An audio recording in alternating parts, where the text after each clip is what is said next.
চিকেনের একটি সহজ রান্না। আদা রসুন পেস্ট করে নিন, পেঁয়াজটাকে আলাদাভাবে পেস্ট করে নিন।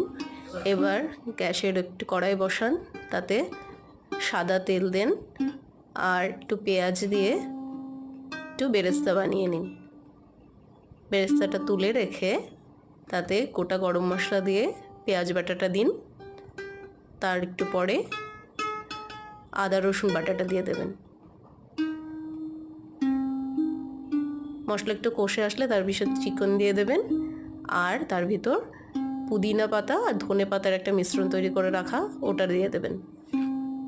তারপরে দেবেন একটু ফেটানো দই। এবার একটু নুন দেবেন আর অল্প আছে ঢাকা দিয়ে খানিকক্ষণ রান্না করবেন। একটু কাশ্মীরি লাল লঙ্কার গুঁড়ো একটু রঙের জন্য, আর একটু ঝাল খেতে চাইলে আপনি ঝাল বাটাও দিতে পারেন। তারপর সবশেষে বেরেস্তাগুলো ওপর থেকে